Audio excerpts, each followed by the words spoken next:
Mata kuliah ini, hari ini kita akan membahas tentang prinsip mekanika fluida pada pesawat terbang. Kenapa kita pelajari? Agar mahasiswa mempunyai pengetahuan, mempunyai kemampuan untuk menjelaskan prinsip kerja pada pesawat terbang. Yang kedua adalah agar mahasiswa dapat menjelaskan gaya-gaya yang bekerja pada pesawat terbang, dan yang ketiga adalah mahasiswa dapat menghitung gaya-gaya dan kecepatan pada pesawat terbang, sehingga mahasiswa akan mengetahui sebab-sebab perhitungan yang mengakibatkan pesawat itu bisa terbang.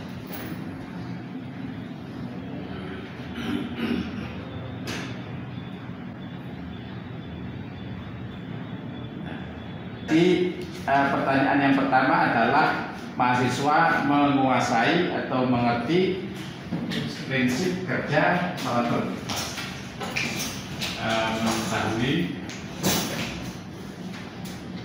prinsip kerja pada pesawat terbang. Nah, saya berharap setelah Anda menyimak video ini, Anda akan mempunyai jawaban kenapa pesawat itu bisa terbang. Ya, Anda amati dan nanti saya tanya satu persatu.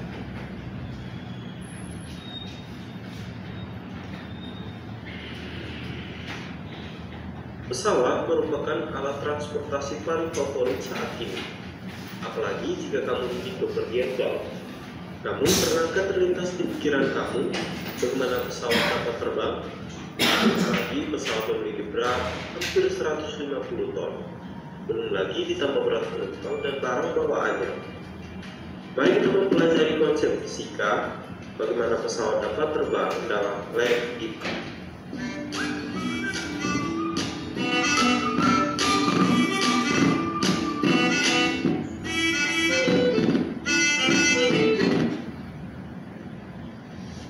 Untuk menjawab pertanyaan mengapa pesawat dapat terbang, mari kita analisis gaya-gaya yang bekerja ketika pesawat sedang terbang.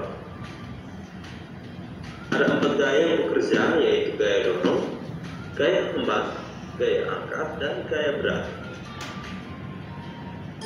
Gaya dorong adalah gaya yang mendorong pesawat ke depan. Gaya hembat yang arahnya ke belakang berlawanan dengan gaya dorong. Berikutnya gaya angkat merupakan gaya yang mengangkat pesawat ke atas, dan gaya gravitasi yang bekerja pada pesawat sehingga menimbulkan bobot yang arahnya selalu ke pusat bumi. Pada prinsipnya, pesawat dapat melayang di udara karena 4 gaya yang bekerja ini dapat dimanipulasi. Agar sebuah pesawat dapat terbang, maka gaya angkat pesawat harus lebih besar dari gaya gravitasi. Gaya angkat ini dihasilkan oleh sayap pesawat. Teori fisika yang menjelaskan bagaimana gaya pesawat ini dapat dihasilkan yaitu hukum 3 Newton dan prinsip Bernoulli. Hukum 3 Newton menyatakan apabila ada gaya aksi yang diberikan pada suatu benda, maka ada gaya reaksi yang besarnya berlawanan arah dengan gaya aksi tersebut. Apabila sayap mendorong udara yang melewatinya ke bawah, maka udara akan memberikan gaya reaksi yang arahnya ke atas yang besarnya sama. Inilah yang kemudian menghasilkan gaya dorong ke atas. Agar gaya dorong ke atas dapat lebih besar dibanding gaya gravitasi, maka digunakan prinsip Bernoulli. Prinsip Bernoulli merupakan sebuah istilah dalam mekanika fluida yang menyatakan bahwa pada suatu aliran fluida, peningkatan pada kecepatan fluida akan menimbulkan penurunan tekanan pada aliran tersebut. Saat fluida melewati sebuah tabung, kita dapat mengubah kecepatan aliran dengan mengubah bentuk tabung. Bentuk tabung yang dibuat menyempit akan mempengaruhi kecepatan aliran fluida. Saat kecepatan aliran fluida ini meningkat, maka tekanannya akan menurun. Kalau dilihat dari samping, maka bentuk pesawat akan tampak seperti ini. Bentuk sayap ini dibuat menyerupai tabung tadi. Udara yang melewati pesawat yang menyerupai bentuk tabung akan membuat kecepatan udara bagian atas lebih besar dibanding bagian bawah pesawat. Hal ini dikarenakan jarak tempuh lapisan udara yang mengalir di atas sayap lebih besar jarak tempuh di bawah sayap. Karena udara di atas sayap mengalir lebih cepat, maka tekanan di atasnya menjadi lebih kecil. Akibat perbedaan tekanan ini, udara akan berpindah dari tekanan yang tinggi menuju tekanan yang rendah. Akibatnya, pesawat memiliki gaya angkat yang lebih besar dibanding gravitasi sehingga membuat pesawat dapat terbang. Itulah kira-kira alasan kenapa pesawat dengan bobot sebesar itu bisa mendarat. Semoga video ini bermanfaat buat kamu. Baik, itulah jawaban dari kenapa pesawat terbang yang begitu besar, paling tidak itu berapa tadi, 150 ton ya, belum termasuk beban penumpangnya dan barang bawaan. Nah, apa yang menyebabkan tadi pesawat itu bisa terbang? Gaya angkat. Itu ada gaya angkat, terus gaya dorong, terus gaya lambat, apalagi gaya gravitasi. Gaya angkatnya bagaimana dibandingkan dengan gaya gravitasi? Lebih besar. Arahnya kemana gaya angkat itu? Naik atau ke bawah? Naik. Kali turun, artinya lebih kecil. Sebenarnya prinsipnya ini saja, hanya dua itu. Satu, gaya angkat itu harus lebih besar dibandingkan gaya gravitasi. Gaya angkatnya itu lebih besar, otomatis arahnya pesawat mana? Ke atas. Sebaliknya gaya gravitasi itu pasti arahnya ke tipe itu pasti kan jatuh ke bawah. Tidak mungkin tipe itu bukan arah gitu. Kayak angkat itu sebenarnya. Itu aja sebenarnya. Nah, permainan ini atau keseimbangan gaya inilah yang menyebabkan pesawat itu bisa terbang.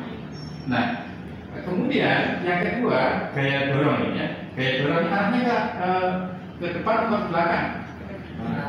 Depannya, ini lambat ke belakang.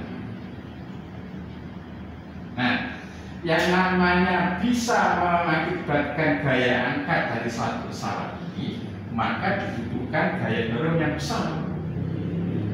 Gaya dorong yang besar itu makanya bisa mengangkat gaya angkat.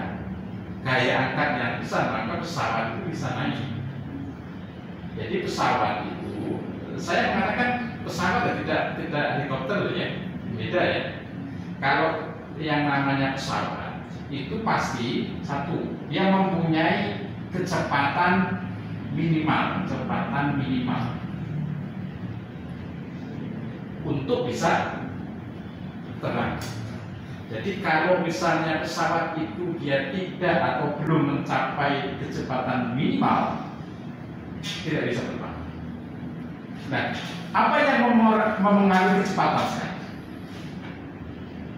Tidak hanya pesawat saja sudah, tapi mesin apapun, kendaraan transportasi apapun. Apa saja yang memengaruhi kecepatan pesawat? Asalnya mana? Sudah semua? Belum. Jangan salah. Apa yang menyebabkan katakanlah motor atau mobil itu cepat dan tidaknya? Apa yang memengaruhi? Contoh misalnya, yang mempengaruhi motor atau mobil itu kecepatan, berat. Berpengaruh nggak? Pengaruh. Kalau beratnya semakin berat, maka kan makin lambat ya. Lambat ya. Kedua yang kedua apa? Getaran mesin mungkin. RPM. Lagi. Ayo ngomong biar diskusinya itu. Apalagi jalan, enggak? Ya, jalan. Nah, ya. motornya cc-nya besar, tapi lewatnya jalannya Purwodadi Semarang kan nggak bisa kenceng-kenceng kan, cc-nya 500, tapi motormu lewatnya kuno buat proses beda ini kalau cc 100 kan, sebabnya kenapa?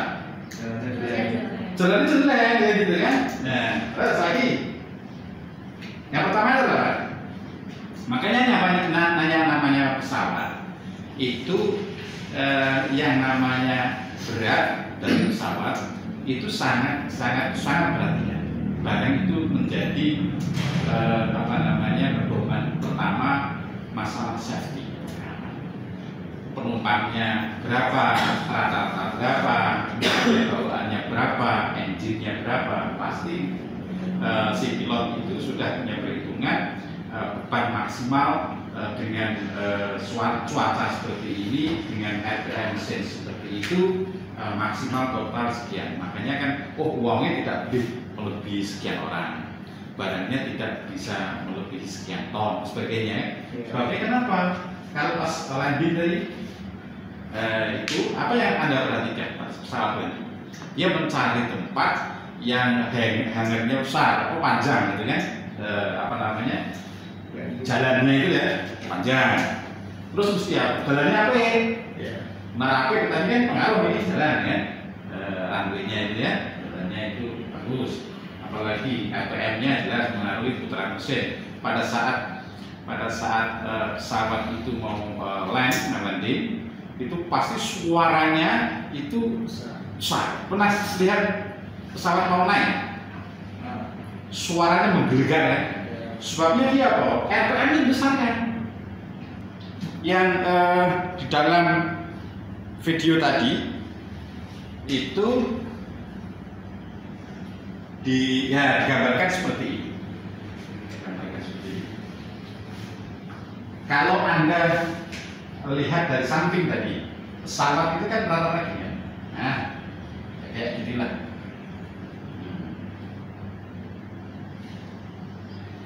Nah, gini kan. Sayap pun sama. Yang mengakibatkan pesawat itu bisa terbang kan sayapnya, ya. Sayapnya bentuknya pun sama seperti ini.